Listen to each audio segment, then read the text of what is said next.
Computer వరల్డ్లో subscribe చేసుకోవడం ద్వారా ఈ వీడియో ట్యూటోరియల్స్ అన్ని ఉచితంగా పొందండి. Dear friends, welcome to Telugu computer world. Angular JS tutorials in Telugu సిరీస్లో ఇప్పుడు మనం లెసన్ 3లో ఉన్నాం. సో ఈ థర్డ్ లెసన్లో నేను మీకు angular JS modules and controllers గురించి నేర్పించబోతున్నాను. సో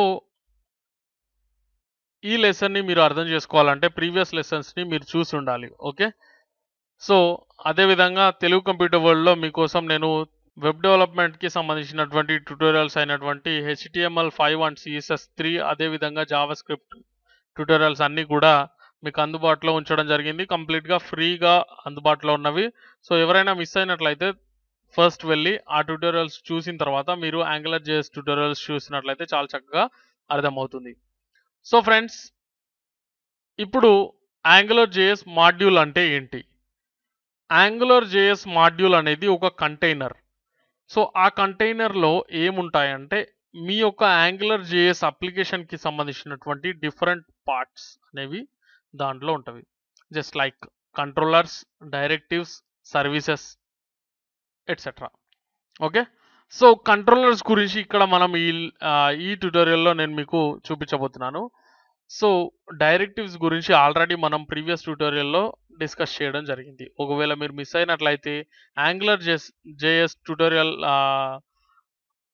లెసన్ 2లో మీరు చూసినట్లయితే మీకు డైరెక్టివ్స్ గురించి అంటే బిల్ట్ ఇన్ డైరెక్టివ్స్ అనేవి యాంగులర్ జేఎస్లో ఉంటాయి. సో వాటి గురించి మనం ఆల్రెడీ డిస్కస్ చేయడం జరిగింది. మీరు మిస్ అయితే అది చూసేసి రండి. ఓకే, సో ఫ్రెండ్స్, ఇక్కడ చూసినట్లయితే యాంగులర్ జేఎస్ మాడ్యూల్ అనేది ఒక కంటైనర్ లాంటిది.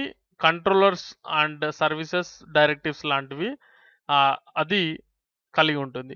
సో ఇది నేను ఆల్రెడీ చెప్పేశాను. సో ఫ్రెండ్స్, ఇప్పుడు కంట్రోలర్స్ అంటే ఏంటి అంటే ఈ కంట్రోలర్స్ అనేవి మాడ్యూల్లో ఒక పార్ట్ అని చెప్పుకున్నాం, అంతవరకు అర్థమైంది.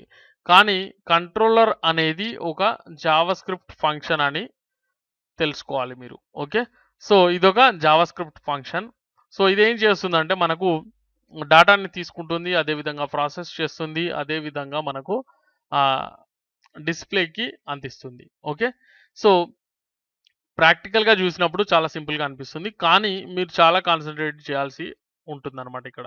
ఓకే, సో డైరెక్ట్గా ప్రాక్టికల్లో చూద్దాం. ఓకే, సో ఇక్కడ చూసినట్లయితే ఫస్ట్ ఆఫ్ ఆల్ నేను ఆల్రెడీ ప్యాకేజ్ అనేది దీంట్లో తీసుకోవడం జరిగింది. నేను మీకు ప్రీవియస్ లెసన్లో అంటే మనం ఒక యాంగులర్ జేఎస్ అప్లికేషన్ రాయాలంటే ఏమేమి చేయాలి అనేది ఆల్రెడీ చెప్పడం జరిగింది. సో మీరు ఫస్ట్ ఇక్కడ ఏదో ఒక ఎలిమెంట్లో అంటే డివ్ ఎలిమెంట్ కావచ్చు, ఇక్కడ బాడీ ఎలిమెంట్ కావచ్చు, లేదా HTML ఎలిమెంట్ కూడా కావచ్చు. ఓకే, సో ఏదో ఒక ఎలిమెంట్లో మనం NG యాప్ అనేటువంటిది వాడతాం.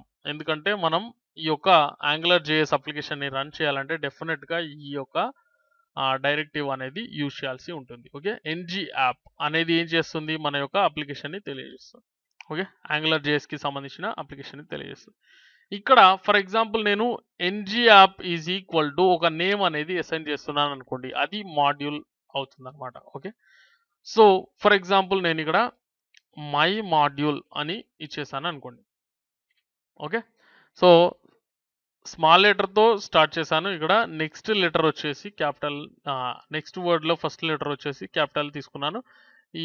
దీని గురించి నేను ఆల్రెడీ జావా స్క్రిప్ట్లో డిస్కస్ చేయడం జరిగింది.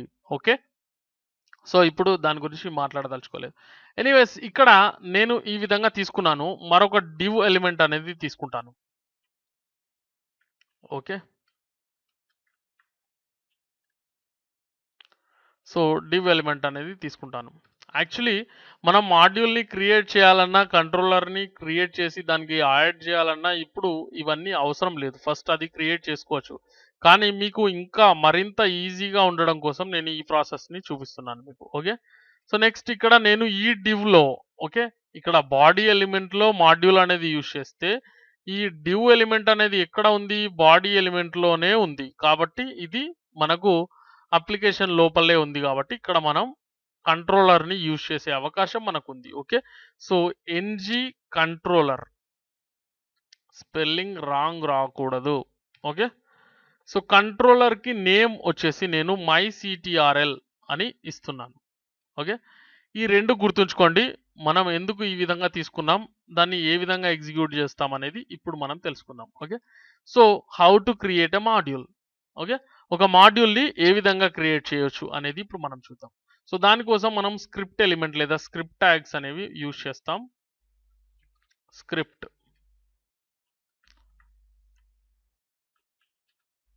ఓకే, ఈ విధంగా స్క్రిప్ట్ ట్యాగ్ అనేది తీసుకున్న తర్వాత, స్క్రిప్ట్ ట్యాగ్స్ అనేవి తీసుకున్న తర్వాత ఇక్కడ వచ్చేసి మనం ఒక వేరియబుల్, అంటే జావా స్క్రిప్ట్లో వేరియబుల్ని ఏ విధంగా తీసుకుంటాం, వార్ కీవర్డ్తో తీసుకుంటాం. సో ఇక్కడ వచ్చేసి నేను మై యాప్ అనేది తీసుకుంటున్నాను అనుకోండి ఫర్ ఎగ్జాంపుల్. ఓకే, సో ఇక్కడ ఒక ప్రాసెస్ అనేది ఉంటుంది. ఓకే, ఒక ఫంక్షన్ ద్వారా మనం మాడ్యూల్ అనేది క్రియేట్ చేస్తాం. సో దాన్ని ఈ యొక్క మై యాప్ అనేటువంటి వేరియబుల్లో స్టోర్ చేస్తాం. ఓకే, క్లియరా? సో ఫ్రెండ్స్, ఇక్కడ మనం ఏం చేయాలి అంటే యాంగులర్ డాట్ మాడ్యూల్ అనేది తీసుకొని ఈ విధంగా ప్రాంథసిస్ తీసుకొని సెమీకోలన్తో ఎండ్ చేసేసేయండి. ఓకే, సో క్లియరా? ఇక్కడ 2 పారామీటర్స్ అనేవి మనం యూజ్ చేస్తాం. ఫస్ట్ వన్ వచ్చేసి డబుల్ కోట్స్ తీసుకోండి. దీంట్లో మీరు ఏదైతే ఇక్కడ యాప్ యొక్క నేమ్ అసైన్ చేశారో, ఓకే, యాప్ యొక్క నేమ్ అని చెప్పొచ్చు లేదా మాడ్యూల్ యొక్క నేమ్ అని కూడా చెప్పొచ్చు దీన్ని. సో దాన్ని అదే విధంగా యాజ్ ఇట్ ఈస్గా ఇక్కడ ఎంటర్ చేయాల్సి ఉంటుంది. ఓకే, చేసిన తర్వాత ఇక్కడ కామా తర్వాత next square brackets, empty square brackets అనేవి యూజ్ చేస్తాం. సో ఇక్కడ జనరల్గా అయితే వేరే మాడ్యూల్ నేమ్ని యూజ్ చేయవచ్చు. అప్పుడు ఆ మాడ్యూల్ అనేది ఈ యొక్క మాడ్యూల్ యొక్క డిపెండెంట్గా ఉంటుంది అనమాట. సో డిపెండెన్సీ ఇంజెక్షన్ అంటారు, డిపెండెన్సీస్ అంటారు. సో వాటి గురించి మనం క్లియర్గా నెక్స్ట్ ట్యూటోరియల్స్లో మాట్లాడతాం. ఓకే, ప్రస్తుతానికి ఈ మాడ్యూల్ క్రియేట్ అయింది. ఓకే, ఒక మాడ్యూల్ అనేది మనకు క్రియేట్ అయింది. ఒక మాడ్యూల్ అనేది యాంగులర్ జేఎస్ యొక్క మెయిన్ మెథడ్గా కూడా మనం చెప్పుకోవచ్చు అనమాట. ఓకే, సో ఈ యొక్క మాడ్యూల్ అంటే మనం క్రియేట్ చేసినటువంటి మాడ్యూల్ వేరొక మాడ్యూల్ యొక్క డిపెండెంట్ కాదు. ఓకే, ఇది ఒక సొంత మాడ్యూల్ లేదా ఇండిపెండెంట్ మాడ్యూల్ అనమాట. ఓకే, అలాగే దీనిపైన ఎలాంటి డిపెండెంట్ మాడ్యూల్స్ లేవు, అందుకనే మనం ఎంటీ స్క్వేర్ బ్రాకెట్స్ అనేవి యూజ్ చేయడం జరిగింది. ఓకే, క్లియరా? సో ఈ విధంగా అంటే ఈ లైన్ ఆఫ్ కోడ్ని మీరు యూజ్ చేయడం ద్వారా మీరు మీ యొక్క మాడ్యూల్ని క్రియేట్ చేయవచ్చు.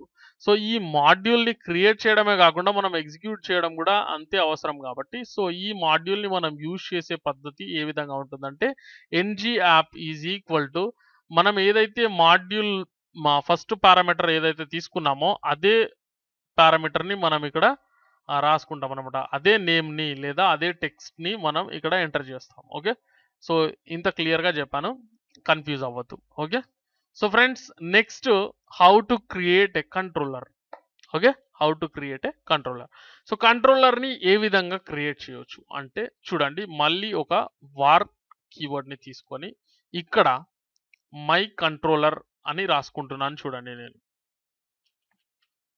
మై కంట్రోలర్ అని రాసేసాను ఈజ్ ఈక్వల్ టు, సో ఇక్కడ ఎన్జీ కంట్రోలర్ అనేది వేరే రకంగా తీసుకున్నాం, ఎందుకు అనేది మీకు నెక్స్ట్ వస్తుంది, ఇంకా అయిపోలేదు ప్రాసెస్. ఓకే, ఇప్పుడే దాని గురించి ఆలోచించి మైండ్ పాడు చేసుకోవద్దు. ఓకే, సో మై కంట్రోలర్ అనేటువంటి ఒక వేరియబుల్ని తీసుకున్నాను నేను. కావాలనుకుంటే మీరు వేరే ఏదైనా నేమ్ని కూడా తీసుకోవచ్చు, కానీ మీ అప్లికేషన్ వేరే వాళ్ళు చదివినప్పుడు వాళ్ళకి కూడా అర్థమయ్యే విధంగా తీసుకోండి. ఓకే, ఎనీవేస్ ఇక్కడ మై కంట్రోలర్ అనేటువంటి వేరియబుల్ని తీసుకొని నేనేం చేస్తున్నానంటే ఇదొక ఫంక్షన్ అని ముందే చెప్పేశాను.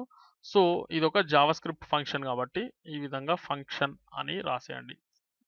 ఒక చిన్న స్పెల్లింగ్ మిస్టేక్ మీ అప్లికేషన్ రూపురేఖలే మార్చేయవచ్చు. ఓకే, సో అది ఎగ్జిక్యూట్ అవ్వకుండా చేయొచ్చు. సో ఫంక్షన్ తీసుకున్న తర్వాత ఈ విధంగా తీసుకుంటాం. దీంట్లోపల మనం ఒక పారామీటర్ అనేది యూజ్ చేస్తాం, ఓన్లీ సింగిల్ పారామీటర్, అది $స్కోప్ అనమాట. $స్కోప్ అనేది ఏం చేస్తుందంటే యాంగులర్ జేఎస్ లోపల ఇక్కడ మనం ఇచ్చేటువంటి డాటాని, ఓకే, అప్లికేషన్ డాటాని తీసుకొని ప్రాసెస్ చేసి ఒక మోడల్ లాగా పనిచేస్తూ అది వ్యూకి అంటే డిస్ప్లేలోకి అందిస్తుంది అనమాట, ఫార్వర్డ్ చేస్తుంది. ఓకే, ఇంతవరకు మాట్లాడుకుంటే చాలు ప్రస్తుతానికి $స్కోప్ గురించి. మనం ఫర్దర్ లెసన్స్లో అంటే తర్వాత లెసన్స్లో నేను మీకు డెఫినెట్గా దాని గురించి పూర్తిగా చెప్తాను. ఓకే, సో ఎనీవేస్ $స్కోప్ అనేటువంటి ఒక పారామీటర్ని మనం యూజ్ చేస్తున్నాం లేదా ఒక ఆబ్జెక్ట్ని యూజ్ చేస్తున్నాం. ఓకే, సో ఫంక్షన్ ఏ విధంగా అయితే రాస్తామో అదే విధంగా తీసుకుంటాం. కర్లీ బ్రేసెస్ కూడా తీసుకున్నాం. సో ఇప్పుడు వచ్చేసి డాటాని అసైన్ చేసే కార్యక్రమం. ఓకే, సో డాలర్ స్కోప్ అనేది ఫస్ట్ తీసుకోవాలి మనం. ఓకే, సో తీసుకున్న తర్వాత డాట్ ప్రాపర్టీ. ఓకే, ఇక్కడ ప్రాపర్టీ అనేది ఖచ్చితంగా మోడల్ అవుతుంది అనమాట. ఈ మోడల్ గురించి నేను మోడల్ డైరెక్టివ్స్ గురించి నేను ఆల్రెడీ చెప్పడం జరిగింది. ఇది ఒక మోడల్ అనమాట. మోడల్ అనేది ఏం చేస్తుందంటే డాటాను తీసుకొని మనకు డిస్ప్లేకి పంపిస్తుంది అనమాట. ఓకే, సో దాని గురించి మనం తర్వాత మాట్లాడుకుందాం. ఓకే, సో ఇక్కడ ఫర్ ఎగ్జాంపుల్ నేను ఓకే ఏమని రాద్దామంటే ఓకే ఎఫ్ నేమ్ అని రాస్తున్నాను. ఫర్ ఎగ్జాంపుల్ ఫస్ట్ నేమ్ అనుకోండి ఇది. ఓకే, సో ఫస్ట్ నేమ్ వచ్చేసి రఫీక్. ఓకే, అసైన్ చేశాను. అండ్ నెక్స్ట్ మరొక పారామీటర్ని సేమ్ అదే విధంగా డాలర్ స్కోప్ని తీసుకుంటాం. డాట్ ఎల్ నేమ్ అంటే లాస్ట్ నేమ్ అనుకోండి. ఓకే, సో ఈ విధంగా తీసుకోవాలి. ఓకే, సో కంటిన్యూగా ఈ విధంగా కూడా రాయొచ్చు. ఓకే, ఫర్ ఎగ్జాంపుల్ ఈ విధంగా రాసి క్లోజ్ చేసేసి ఆ తర్వాత సెమికోలన్ పెట్టచ్చు. కానీ ఈ విధంగా రాసే కంటే నేను చూపించినట్లు అంటే ఫర్ ఎగ్జాంపుల్ ఈ విధంగా ముందే డబుల్ కోట్స్ పెట్టేసి తర్వాత సెమికోలన్తో ఎండ్ చేసిన తర్వాత మీరు ఇక్కడ డాటాని అసైన్ చేయడం ద్వారా ఏమవుతుందంటే తప్పులు లేకుండా వస్తుందన్నమాట. ఓకే, అంటే ఏదైతే మనం ప్రోగ్రామింగ్ చేస్తున్నామో ఓకే అప్లికేషన్ ఏ విధంగా అయితే బిల్డ్ చేస్తున్నామో దాంట్లో మిస్టేక్స్ లేకుండా. ఓకే, సో ఎనీవేస్ మీరు ఏ విధంగానైనా రాసుకోవచ్చు కానీ తప్పులు లేకుండా రాయండి, లేదంటే అది పనిచేయదు అనమాట. ఓకే, సో ఇప్పుడు మనం ఒక కంట్రోలర్ని క్రియేట్ చేసాం. ఓకే, సో ఒక కంట్రోలర్ని క్రియేట్ చేసాం. సో ఈ కంట్రోలర్ని మనం ఈ యొక్క మాడ్యూల్తో మనం రిజిస్టర్ చేయాల్సి ఉంటుందన్నమాట. ఫర్ ఎగ్జాంపుల్ ఓకే, సో దానికోసం మై యాప్ అంటే ఏంటండి, ఇక్కడ మనం తీసుకున్నటువంటి మాడ్యూల్ యొక్క వేరియబుల్ దీంట్లో మన మాడ్యూల్ అనేది స్టోర్ అవుతుంది. ఓకే, స్టోర్ అయిన తర్వాత ఇక్కడ మై యాప్ అనేది తీసుకోవడం ద్వారా మనం దీన్ని యూజ్ చేస్తున్నాం అనమాట. అంటే దీంతో మనం దీన్ని అటాచ్ చేస్తున్నాం ఒక రకంగా చెప్పాలంటే. Okay, so my app dot controller అని రాసుకోవాలి. ఓకే, సో తీసుకున్న తర్వాత ఈ విధంగా తీసుకొని సెమికోలన్తో ఎండ్ చేసేయండి. ఓకే, సో ఇక్కడ 2 పారామీటర్స్ అనేవి మనం యూజ్ చేస్తాం. ఫస్ట్ పారామీటర్ వచ్చేసి ఏం చేస్తామంటే ఇక్కడ మనం ఏదైతే కంట్రోలర్ని డిస్ప్లేలో యూజ్ చేయడానికి ఓకే అంటే మనం పేజ్లో యూజ్ చేసినటువంటి యూజ్ చేసినటువంటి నేమ్ ఏదైతే ఉందో అంటే కంట్రోలర్ యొక్క నేమ్ని యాజ్ ఇట్ ఈస్గా తీసుకొని ఇక్కడ మీరు ఫస్ట్ పారామీటర్ లాగా యూజ్ చేయాల్సి ఉంటుంది.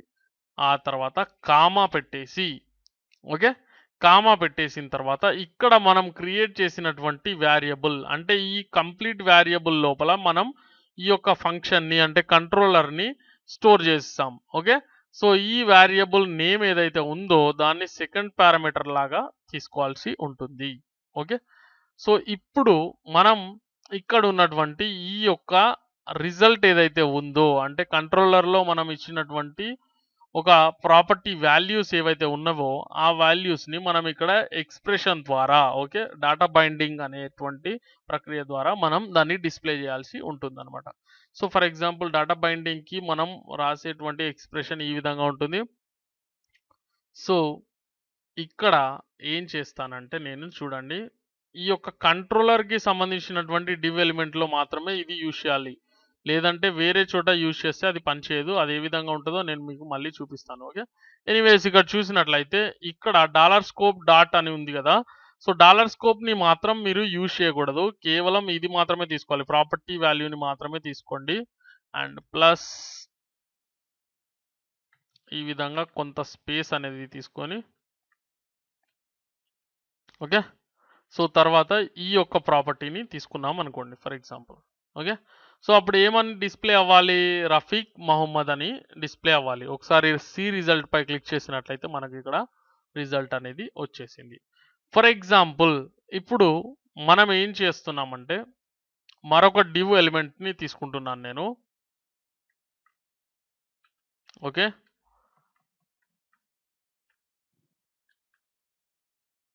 ఓకే, మరొక డివ్ ఎలిమెంట్ని తీసుకొని ఇదే ఎక్స్ప్రెషన్ని రాసినప్పుడు ఇక్కడ పని చేస్తుందా చూద్దాం.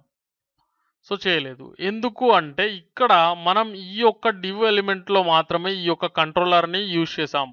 కాబట్టి ఓన్లీ ఈ డివ్ ఎలిమెంట్లో మాత్రమే అది పనిచేస్తుంది అనమాట. ఫర్ ఎగ్జాంపుల్ ఇక్కడ మీరు స్పేస్ ఇచ్చేసి ఈ విధంగా తీసుకొని ఇక్కడ యూజ్ చేసినట్లయితే, అంటే బాడీలో యూజ్ చేసినట్లయితే ఈ రెండు కూడా డిస్ప్లే అవుతాయి చూడండి ఇప్పుడు. ఓకే, సో కంట్రోలర్ అనేది మనం ఏ యొక్క ఎలిమెంట్లో యూజ్ చేస్తున్నామో దాన్ని అది కేవలం అక్కడ మాత్రమే పనిచేసే అవకాశం ఉంటుంది. ఓకే, సో ఇది గమనించాల్సిన విషయం.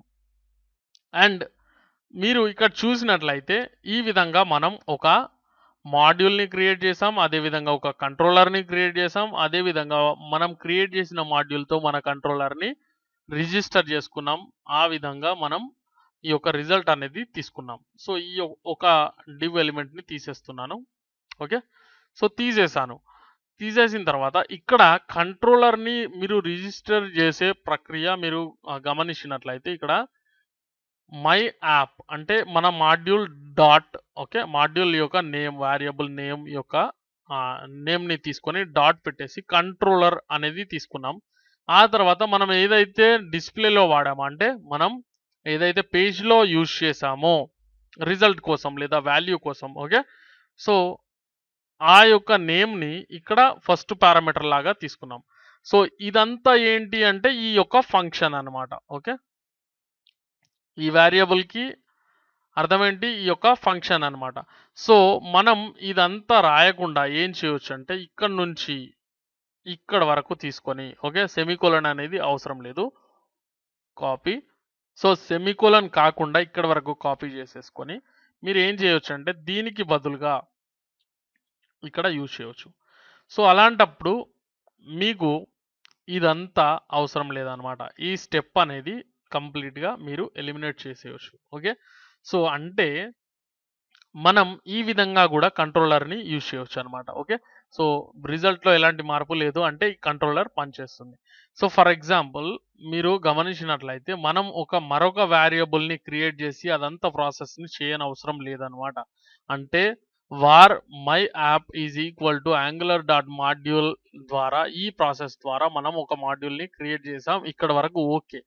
ఆ తర్వాత ఏం చేస్తామంటే ఈ యొక్క వేరియబుల్ నేమ్ని ఇక్కడ తీసుకొని డాట్ పెట్టేసి తర్వాత కంట్రోలర్ అనేది తీసుకున్న తర్వాత ఫస్ట్ పారామీటర్ ఏదైతే ఉందో అది మనం ఇక్కడ వ్యూ పార్ట్లో యూజ్ చేసినటువంటి, డిస్ప్లే పార్ట్లో యూజ్ చేసినటువంటి నేమ్ని యాజ్ ఇట్ ఈస్గా తీసుకొని ఫస్ట్ పారామీటర్ని కంప్లీట్ చేస్తాం. కామా పెట్టేసిన తర్వాత మనం ఏదైతే రాసామో ఫంక్షన్, ఆ ఫంక్షన్ని ఇక్కడ రాసేస్తాం. ఈ విధంగా మనం ఒకే స్టెప్లో ఈ యొక్క కంట్రోలర్ని క్రియేట్ చేసుకోవచ్చు అనమాట. ఓకే, సో మీకు అర్థమైందని నేను అనుకుంటున్నాను. ఏదైనా డౌట్ ఉంటే మరోసారి ఈ వీడియో ట్యూటోరియల్ని చూడొచ్చు మీరు. అదేవిధంగా మీకు అర్థం కాని విషయం ఏదైనా ఉంటే కనుక నాకు కామెంట్ ద్వారా తెలియజేస్తే నేను డెఫినెట్గా మీ యొక్క డౌట్ని క్లారిఫై చేసే ప్రయత్నం చేస్తాను. సో ఫ్రెండ్స్, చాలా కష్టపడి మేము ఈ ట్యూటోరియల్స్ని ప్రిపేర్ చేస్తున్నాం. సో మీ నుంచి మేము కోరుకునే సపోర్ట్ ఏంటంటే దయచేసి మా వీడియోలను ఫేస్బుక్లో కానీ ట్విట్టర్లో కానీ వేరే ఏదైనా సోషల్ నెట్వర్కింగ్లో కానీ మీరు మర్చిపోకుండా షేర్ చేయండి. సో ఇది చాలా ఉపయోగకరం, అందరికీ ఉపయోగకరం. Okay, so friends, thanks for watching. Please subscribe.